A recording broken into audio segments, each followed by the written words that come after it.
Hi, ಎಲ್ಲರಿಗೂ ನಮಸ್ಕಾರ. ಐಸಿರಿ Kannada YouTube ಚಾನಲ್ಗೆ ಸ್ವಾಗತ.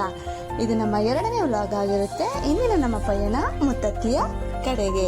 ಈ ಕ್ಷೇತ್ರಕ್ಕೆ ಮುತ್ತತ್ತಿ ಎಂಬ ಹೆಸರು ಹೇಗೆ ಬಂತು ಅಂತ ನಾವು ತಿಳಿಸ್ಕೊಡ್ತಾ ಇದ್ದೀವಿ.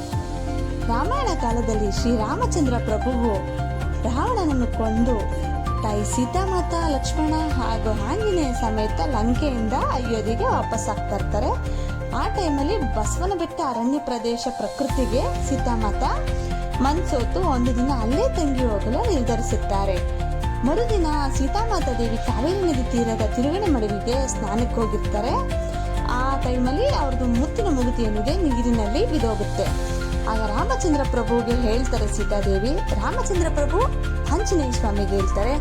ಆಂಜನೇಯ ಸ್ವಾಮಿ ತನ್ನ ಬಾಲವನ್ನು ನೀರಿನಲ್ಲಿ 3 ಬಾರಿ ಜೋರಾಗಿ ತಿರುಗಿಸಿದ ರಭಸಕ್ಕೆ ಮೂಗುತಿ ಕಾಣಿಸುತ್ತೆ. ಆ ಮೂಗುತಿಯನ್ನು ತಗೊಂಡೋಗಿ ಸೀತಾಮಾತೆಗೆ ಕೊಡ್ತಾರೆ. ಸೀತಾಮಾತೆಗೆ ಖುಷಿಯಾಗಿ ಮುತ್ತೆತ್ತ ರಾಯ ಅಂತ ಅವ್ರಿಗೆ ಮರುನಾಮಕರಣ ಮಾಡ್ತಾರೆ. ಅವತ್ತಿಂದ ಈ ಕ್ಷೇತ್ರಕ್ಕೆ ಮುತ್ತತ್ತಿ ಅಂತ ಹೆಸರು ಬಂತು. ನಾವು ಒಮ್ಮೆ ಮುತ್ತೆತ್ತ ರಾಯ ಸ್ವಾಮಿಯ ದರ್ಶನ ಮಾಡಿಕೊಂಡು ಇಲ್ಲಿ ಕರಿಯಣ ಕೆಂಚಣ್ಣನ ಬಗ್ಗೆನೂ ಸ್ವಲ್ಪ ತಿಳ್ಕೊಳ್ಳೋಣ. ಜಯ ಮತ್ತು ವಿಜಯರ ಮತ್ತೊಂದು ರೂಪವೇ ಕರಿಯಣ ಕೆಂಚಣ್ಣ ಅಂತ ಹೇಳ್ತಾರೆ. ವೈಕುಂಠ ದ್ವಾರಪಾಲಕರು ಇರ್ತಾರಲ್ಲ ಅವರು. ಹಾಗೆ ಇಲ್ಲಿನ ಇತಿಹಾಸ ಹಾಗೂ ವೈಶಿಷ್ಟ್ಯತೆಗಳನ್ನು ಅರ್ಚಕರ ಬಾಯಲ್ಲೇ ಕೇಳೋಣ, ಬನ್ನಿ.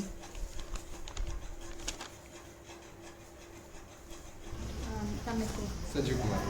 ಸ್ವಲ್ಪ ಸ್ವಾಮಿ ಬಗ್ಗೆ ಮತ್ತು ದೇವಸ್ಥಾನದ ಇತಿಹಾಸದ ಬಗ್ಗೆ ನನಗೆ ಸ್ವಲ್ಪ ತಿಳಿಸ್ಕೊಡ್ತೀನಿ ವೀಕ್ಷಕರಿಗೆ. ಇದು ಶ್ರೀರಾಮ ಆಂಜನೇಯ ವನವಾಸಕ್ಕೆ ಹೋದಂಥ ಕಾಲದಲ್ಲಿ ಅದೆಲ್ಲ ಮುಗಿಸ್ಕೊಂಡು ಬಂದಾಗ ನದಿಯಲ್ಲಿ ಸ್ನಾನ ಮಾಡಬೇಕಾದ್ರೆ ಸೀತಾದೇವಿಯವರು ಮೂಗುದಿ ಕಳೆದೋಯ್ತು. ಅದು ಆಂಜನೇಯ ಬಾಲದಲ್ಲಿ ತಿರುಗಿಸ್ಕೊಟ್ರು. ಅದಕ್ಕೆ ಮುತ್ತತ್ತಿ ರಾಯ ಅಂತ ನಾಮಕರಣ ಮಾಡಿದ್ರು. ಆಂಜನೇಯ ಸ್ವಾಮಿಗೆ ಸೀತಾದೇವಿಯವರು ನಾಮಕರಣ ಮಾಡಿದ್ರು. ಒಂದು ಕಡೆ ಸಿಗಲಿಲ್ಲ, ಇನ್ನೊಂದು ಕಡೆ ಬಾಲದಲ್ಲಿ ಹುಡುಕಿ 3ನೇ ಜಾಗ ಸಿಕ್ತು. ಅದರಿಂದ ಮುತ್ತತ್ತಿ ರಾಯ ಅಂತ ನಾಮಕರಣ ಮಾಡಿದ್ರು. ಅಲ್ಲಿ ಎಷ್ಟೇ ನೀರು ಬಂದರೂ ಮುಗಿಸಿ ಸುತ್ತ ನದಿ ನೀರು ಎಷ್ಟಾದ್ಮೇಲೆ ಇದು ಶ್ರೀರಾಮ ಕಾಲದಲ್ಲಿ ಅಲ್ಲಿಂದ ಸ್ಟಾರ್ಟ್. ಗೋಮೂರ್ತಿ ಕೆಳಗಡೆ ಮೇಲ್ಗಡೆ ಪ್ರತಿಷ್ಠಾಪನೆ. ಉದ್ಭವಮೂರ್ತಿನ ಹಿಂಗೆ ಇತ್ತು. ಮೇಲ್ಗಡೆ ಉದ್ಭವಮೂರ್ತಿ ಇದೇ ಇದೆ. ಬಲಗಡೆ ಇದೆ ವಿಶೇಷ. ಉದ್ಭವಮೂರ್ತಿನ ಬಲಗಡೆನೆ. ಅದರಿಂದ ಇದು ರಾಜ್ಕುಮಾರ್ ಮನೆ ದೇವರು. ಅವ್ರ ಹೆಸರು ಮುತ್ತರಾಜು. ಈ ದೇವರು ಇಲ್ಲಿ ಬಂದು ಭಕ್ತಾದಿಗಳಿಗೆಲ್ಲ ಒಳ್ಳೆಯದಾಗಿದೆ. ತುಂಬ ದೂರದಿಂದ ತುಂಬ ಒಳ್ಳೆಯದಾಗಿದೆ. ಅರ್ಚಕರಿಗೆ ಧನ್ಯವಾದ ತಿಳಿಸಿ ನಮ್ಮ ನಡಿಗೆ ಕಾವೇರಿಯ ಕಡೆಗೆ.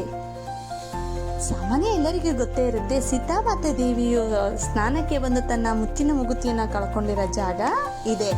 ಇದಕ್ಕೆ ಮತ್ತೊಂದು ಹೆಸರು ಹೇಳ್ತಾರೆ ತಿರುಗಡೆ ಮಡು ಅಂತ. ಬನ್ನಿ ನಾವು ಒಮ್ಮೆ ಹೋಗಿ ಕಣ್ ತುಂಬ ನೋಡ್ಕೊಂಡು ಬರೋಣ. ಇನ್ನೊಂದೇನಪ್ಪ ಅಂದರೆ ಈ ಸಲ ನೀರು ತುಂಬಾನೇ ಕಡಿಮೆ ಇತ್ತು.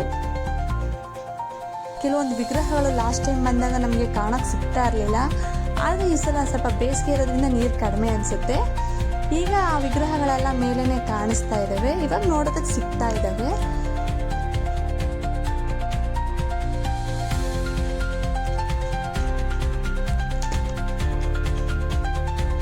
ಹಾಗೆ ನೋಡಿ, ಇದೇ ಪುರಾತನವಾದ ವಿಗ್ರಹಗಳು. ನೀರು ಫುಲ್ ಆಗಿದ್ರೆ ಇವು ನಮಗೆ ಕಾಣಕ್ಕೆ ಸಿಗಲ್ಲ. ಬಟ್ ಇವಾಗೆಲ್ಲ ಕಾಣಿಸ್ತಿದೆ. ಸ್ವಲ್ಪ ನೀರು ಕಡಿಮೆ ಇರೋದ್ರಿಂದ ಕಾಣಿಸ್ತಾ ಇದೆ. ಸುಮಾರು ವಿಗ್ರಹಗಳಿದ್ವು. ಅದ್ರಲ್ಲಿ ಕೆಲವೊಂದು ಮಾತ್ರ ನಾವು ನಿಮಗೆ ತೋರಿಸ್ತಾ ಇದ್ದೀವಿ. ಬಸವಣ್ಣ, ಶಿವಲಿಂಗ, ನಾನಾ ಥರ ವಿಗ್ರಹಗಳಿದ್ವು. ಮತ್ತೊಂದೇನೆಂದರೆ ತಿರುಗಡೆ ಮಾಡುವಂಥ ಏನಕ್ಕೆ ಹೆಸರು ಬಂತು ಅಂದರೆ, ಹನುಮಂತ ತನ್ನ ಬಾಲವನ್ನು ನೀರಿನಲ್ಲಿ ತಿರುಗಿಸಿರ್ತಾರಲ್ಲ ಆ ರಭಸಕ್ಕೆ ಆ ಜಾಗದಲ್ಲಿ ಇಂದಿಗೂ ನದಿಯ ನೀರು ಎಷ್ಟೇ ಫೋರ್ಸಾಗಿ ಬಂದ್ರೂ ಒಂದು ಸುತ್ತು ತಿರುಗಿ ಹೋಗುತ್ತಂತೆ. ಅದಕ್ಕೆ ಈ ಸ್ಥಳಕ್ಕೆ ತಿರುಗಡೆ ಮಾಡುವಂತ ಹೆಸರು ಬಂತು.